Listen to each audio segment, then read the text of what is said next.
हिंदू धर्म ग्रंथों में कई तरह के शस्त्रों का वर्णन आता है जो इतनी तबाही फैला सकते थे कि आज का परमाणु बॉम्ब भी उसका मुकाबला नहीं कर सकता। हमारे ज्यादातर देवी देवताओं के हाथ में अगर एक तरफ शास्त्र दिखाए जाते हैं तो दूसरी तरफ हाथ में शस्त्र भी होता है, जैसे त्रिशूल, सुदर्शन चक्र आदि आदि, जिससे ये पता चलता है कि जितनी महत्वता सनातन धर्म में ज्ञान को दी गई है उतनी ही महत्वता धर्म के लिए शस्त्र उठाने को भी दी गई है। और आज हम जानेंगे कि सनातन धर्म ग्रंथों में कौन कौन से शक्तिशाली अस्त्रों का वर्णन आता है।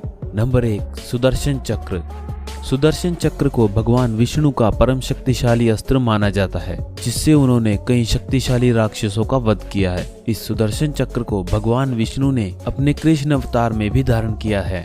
इस शक्तिशाली अस्त्र के प्रभाव से एक बार में शत्रुओं की संपूर्ण सेना का वध किया जा सकता था। ये अस्त्र भगवान विष्णु को तब मिला जब एक बार राक्षसों ने छल से स्वर्गलोक पर हमला करके देवताओं को बंदी बना लिया, जिसके पश्चात स्वयं विष्णु देवताओं की रक्षा में उतरे, लेकिन राक्षसों पर विजय नहीं पा सके। तब उन्होंने भगवान शिव की कठोर तपस्या की और भगवान शिव ने इस तपस्या से प्रसन्न होकर विष्णु भगवान को सुदर्शन चक्र प्रदान किया, जिससे उन सभी राक्षसों का वध हो गया और देवता मुक्त हो गए। नंबर 2, ब्रह्मास्त्र।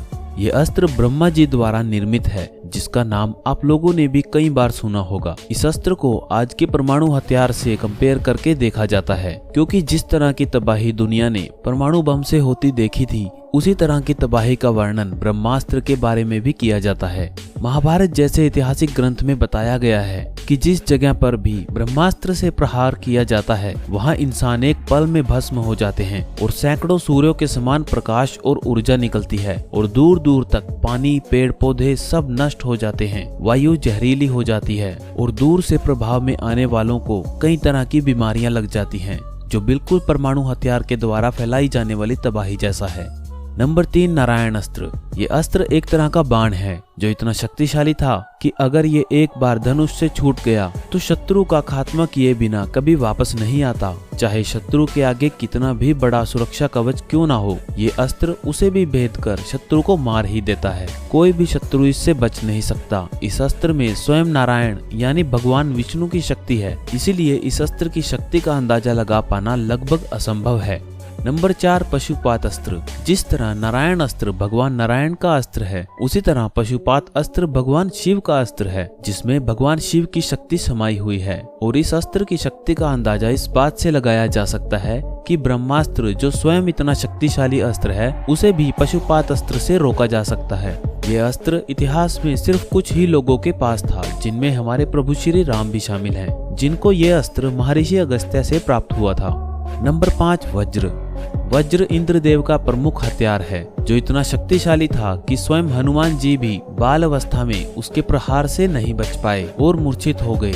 ये अस्त्र इतना शक्तिशाली इसलिए था क्योंकि इसे महर्षि दधीच की शक्तिशाली हड्डियों से बनाया गया था।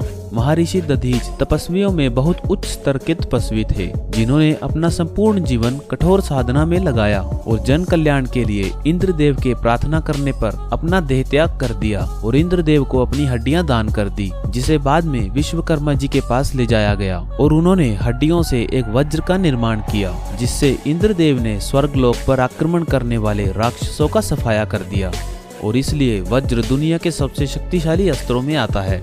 नंबर 6, त्रिशूल। त्रिशूल भगवान शिव का प्रमुख अस्त्र है, जो इस तरह भगवान शिव की लगभग हर तस्वीर में दिखाया जाता है और त्रिशूल में किसी भी चीज का निर्माण करने, उसे चलाने और उसका विनाश करने की संपूर्ण ताकत है। इस त्रिशूल को विश्वकर्मा जी ने सूर्य देव की आधी एनर्जी से बनाया है, जिस कारण इसे उठाने और संभालने की क्षमता भगवान शिव के अलावा किसी और में नहीं थी। इस त्रिशूल में इतनी ताकत है कि ये एक पल में संपूर्ण पृथ्वी का सर्वनाश कर सकता है, इसीलिए भगवान शिव के त्रिशूल को ब्रह्मांड का सबसे शक्तिशाली अस्त्र माना जाता है। तो ये थे सनातन धर्म शास्त्रों में बताए गए कुछ शक्तिशाली अस्त्र जो बहुत ही खतरनाक थे। आशा है कि आपको ये वीडियो पसंद आई होगी। इस तरह की और वीडियोस देखने के लिए इस चैनल को जरूर सब्सक्राइब करें और जाते जाते कमेंट्स में हर हर महादेव जरूर लिखें।